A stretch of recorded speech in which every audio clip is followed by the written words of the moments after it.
Hello বন্ধুরা, আজকে 10ই মে এবং গতকাল থেকে আমাদের গাঙ্গেয় দক্ষিণবঙ্গে বৃষ্টির পরিমাণ একদম কমে গেছে। তবে বেশিরভাগ অঞ্চলে আংশিক মেঘলা ছিল ঠিক কালকে সন্ধ্যার মুখের দিকে, এবং কিছু অঞ্চলে খুব হালকা আকারে বৃষ্টিপাত হচ্ছে এবং ক্রমশ বৃষ্টিপাত কমার ফলে আমাদের গাঙ্গেয় দক্ষিণবঙ্গের সর্বোচ্চ তাপমাত্রা বৃদ্ধি পেতে শুরু করে দিয়েছে এবং আগামী 72 ঘন্টার মধ্যে আমাদের কলকাতা আশপাশে সর্বোচ্চ তাপমাত্রা 2 থেকে 3 ডিগ্রি পর্যন্ত বেড়ে যাওয়ার সম্ভাবনা রয়েছে। এছাড়াও আজকেরও ঝড় বৃষ্টিপাতে চলার সম্ভাবনা রয়েছে আমাদের আইএমডি থেকে জানাচ্ছে। বিশেষ করে আগামী 24 ঘন্টার মধ্যে ঠিক আমাদের দুই বর্ধমানের এদিকে, আমাদের বাঁকুড়ার দিকে এবং আমাদের ঠিক হুগলির বেশ কিছু অঞ্চল, এছাড়া উত্তর চব্বিশ পরগনার দিকে 60 থেকে 70 কিলোমিটার বেগে দমকা ছোড়ার সঙ্গে বজ্রবিদ্যুৎ সহ বিক্ষিপ্ত আকারে বৃষ্টিপাত হতে পারে এবং বাকি জেলাগুলিতে খুব হালকা আকারে বৃষ্টিপাতের সম্ভাবনা রয়েছে। সঙ্গে 40 থেকে 50 কিলোমিটার বেগে দমকা ছোড়া বইতে পারে। বিশেষ করে ঠিক কালকে 11 তারিখ থেকে আমাদের গাঙ্গেয় দক্ষিণবঙ্গের দিকে প্রচণ্ড আকারে বৃষ্টির পরিমাণ যেটা হচ্ছিল সেটা কমে যাওয়ার সম্ভাবনা রয়েছে এবং আমাদের উত্তরবঙ্গের দিকে আগামী 24 থেকে 48 ঘন্টার মধ্যে খুব হালকা আকারে বজ্রবিদ্যুৎ সহ বিক্ষিপ্ত আকারে বৃষ্টিপাতের সম্ভাবনা রয়েছে সমগ্র উত্তরবঙ্গ জুড়ে। এবং আমাদের আলিপুর আবহাওয়া দপ্তর থেকে জানাচ্ছে ঠিক আজকে 10 তারিখের দিকে নতুন করে একটি পশ্চিমা ঝঞ্ঝা ঢোকার সম্ভাবনা রয়েছে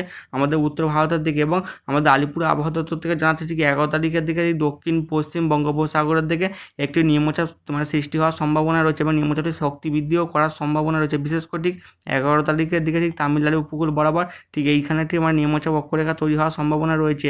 এবং আমাদের আলিপুর আবহাওয়া দপ্তর থেকে জানাচ্ছে আগামী 24 ঘন্টার মধ্যে ঠিক আমাদের কেরালা, লাক্ষাদ্বীপের বেশ কিছু অঞ্চলে এবং পুদুচেরির দিকে বজ্রবিদ্যুৎ সহ ভারী বৃষ্টির সঙ্গে 40 থেকে 50 কিলোমিটার বেগে দমকা ঝোড়া বইতে পারে। এছাড়াও আমাদের আলিপুর আবহাওয়া দপ্তর থেকে জানাচ্ছে যে ছত্তিশগড়ের দিকেও দমকা ঝোড়ার সঙ্গে বজ্রবিদ্যুৎ সহ বিক্ষিপ্ত আকারে বৃষ্টিপাত হতে পারে। এইদিকে আমাদের আন্দামান নিকোবর দ্বীপপুঞ্জের দিকে, এদিকে অন্ধ্রপ্রদেশের বেশ কিছু অঞ্চল, বিহারের দিকে হতে পারে, ঝাড়খণ্ড, কেরালা, মাহে, লাক্ষাদ্বীপ, মারাঠওয়াড়া, নাগাল্যান্ড, মণিপুর, মিজোরামের বেশ কিছু অঞ্চল, তামিলনাড়ু, পুদুচেরির দিকে এবং বিদর্ভের দিকে বজ্রবিদ্যুৎ সহ 40 থেকে 50 কিলোমিটার বেগে দমকা ঝোড়া বইতে পারে এবং বেশ কিছু অঞ্চলে ভারী বৃষ্টিপাতও লক্ষ্য করা যেতে পারে। এছাড়াও আগামী 24 ঘন্টার মধ্যে দিনের বেলা প্রচণ্ড আকার তাপপ্রবাহ চলতে পারে, 40 ডিগ্রি তাপমাত্রা ছাড়িয়ে যাওয়ার সম্ভাবনা রয়েছে এবং গরম এবং আর্দ্রতাজনিত অস্বস্তিকর পরিবেশ তৈরি হবে গুজরাট এবং পশ্চিম রাজস্থানের বেশ কিছু অঞ্চল। এছাড়াও আগামী 24 ঘন্টার মধ্যে তাপপ্রবাহ না চললেও গরম এবং আর্দ্রতাজনিত অস্বস্তিকর পরিবেশ থাকার সম্ভাবনা রয়েছে কোঙ্কণ এবং গোয়ার বেশ কিছু অঞ্চল। এছাড়াও আগামী 24 ঘন্টার মধ্যে ঠিক আমাদের পশ্চিম রাজস্থানের বেশ কিছু অঞ্চলে রাতের বেলাও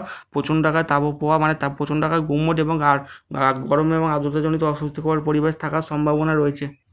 এবং আমাদের জিপিএস মডেল দেখা যাচ্ছে এবং আমাদের ঠিক আগের আপডেটে দেখা যাচ্ছিলো ঠিক আমাদের এ মাসের ঠিক 20 থেকে 21 তারিখের মধ্যে একটি ঘূর্ণিঝড় হওয়ার সম্ভাবনা তৈরি হয়েছিল ঠিক আমাদের বঙ্গোপসাগর থেকে। বিশেষ করে মায়ানমার সাগরের দিকে ঠিক এই 18 তারিখের দিকে ঠিক প্রথম একটি ঘূর্ণাবর্ত সৃষ্টি হবে, তা ক্রমশ শক্তি বৃদ্ধি করে ঠিক 19 তারিখের দিকে নিম্নচাপ পেরিয়ে অতি গভীর নিম্নচাপে পরিণত হওয়ার সম্ভাবনা রয়েছে এবং 20 তারিখের দিকে এটি আরও শক্তি বৃদ্ধি করে বা তীব্রতা বাড়িয়ে এটি ঘূর্ণিঝড়ে পরিণত হওয়ার সম্ভাবনা রয়েছে। তবে এটি ঘূর্ণিঝড় না হলেও এটি অতি গভীর নিম্নচাপে পরিণত হতে পারে এবং মাঝে মাঝে সর্বোচ্চ গতি বেগ প্রায় 80 থেকে 85 কিলোমিটার দেখা যাচ্ছে। এটা আরও শক্তি বৃদ্ধি করে প্রায় 100 কিলোমিটার যদি পৌঁছতে পারে এটি ঘূর্ণিঝড়ে যদি পরিণত হয়, এনে হবে অর্ণব। এটি কোন উপকূলের দিকে এগিয়ে আসবে আগামী 4 থেকে 5 দিনের মধ্যে জানা যাবে। তবে এই আপডেট দেখা যাচ্ছে এটি ক্রমশ আমাদের উড়িষ্যা এবং আমাদের বাংলাদেশ এবং আমার সংলগ্ন ঠিক আমাদের গাঙ্গেয় দক্ষিণবঙ্গের দিকে এগিয়ে আসার সম্ভাবনা রয়েছে ঠিক আমাদের 22 থেকে 23 তারিখের মধ্যে। এর ফলে আমাদের 23 তারিখের দিকে প্রচণ্ড ঝড় বৃষ্টিপাত চলবে আমাদের গাঙ্গেয় দক্ষিণবঙ্গ উপকূল লাগোয়া অঞ্চলগুলির দিকে। এছাড়াও উপকূলের দিকে প্রচণ্ড ঢেউ মাঝে পড়তে পারে এবং উড়িষ্যার দিকে প্রচণ্ড ঝড় বৃষ্টিপাত চলতে পারে 60 থেকে 70 কিলোমিটার গতিতে। ঠিক আমাদের কেন্দ্রপাড়ার দিকে ভদ্রক, ভুবনেশ্বর, পুরীর বেশ কিছু অঞ্চলে খুনতুনের দিকে হওয়ার সম্ভাবনা রয়েছে। এছাড়াও আমাদের নরসিংহপুরের দিকে প্রচণ্ড ঝড় বৃষ্টিপাত চলতে পারে এবং আমাদের বঙ্গোপসাগর দিকে সর্বোচ্চ গতিবেগ থাকতে পারে ঝড়ের 50 থেকে 60 কিলোমিটার গতিতে। এবং 23 তারিখের দিকে প্রচণ্ড ঝড় বৃষ্টিপাত চলে কোথাও 60 থেকে 70 কিলোমিটার, কিছু অঞ্চলে 80 কিলোমিটার অবধি ঝড়ের সম্ভাবনা রয়েছে এবং আমাদের বাংলার দিকেও প্রচণ্ড আকারে ঝড় বৃষ্টিপাত চলবে।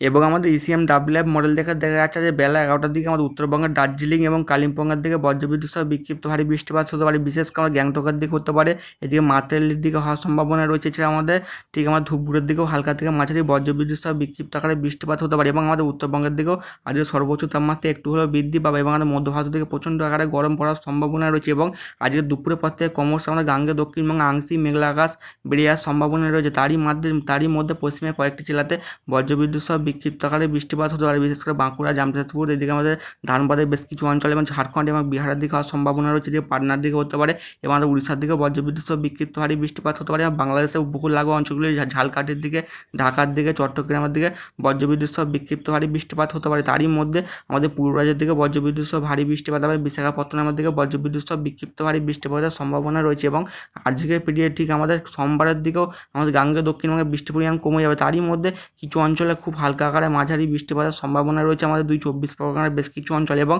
ঠিক আমাদের সোমবার বিকেল 4টে থেকে 5টার মধ্যে আমাদের গাঙ্গেয় দক্ষিণবঙ্গের পাশাপাশি ঠিক আমাদের বাংলাদেশের খুলনা, বরিশাল, বরগুনার দিকে বজ্রবিদ্যুৎ সহ বিক্ষিপ্ত আকারে বৃষ্টিপাতের সম্ভাবনা রয়েছে এবং 12 তারিখের দিকেও হালকা থেকে মাঝারি বৃষ্টিপাত হতে পারে। তবে ঠিক এ মাসের ঠিক 20 থেকে 21 তারিখের মধ্যে যে বঙ্গোপসাগরের দিকে যে নিম্নচাপটি তৈরি হওয়ার সম্ভাবনা রয়েছে 20 থেকে 21 তারিখের মধ্যে, তার ফলে আমাদের 21 তারিখের দিকে আমাদের গাঙ্গেয় দক্ষিণবঙ্গের 24 পরগনা, মেদিনীপুরের দিকে বৃষ্টির পরিমাণ বাড়ার সম্ভাবনা রয়েছে। এছাড়া আমাদের উড়িষ্যার দিকে বজ্রবিদ্যুৎ সহ ভারী বৃষ্টিপাত হওয়ার সম্ভাবনা রয়েছে।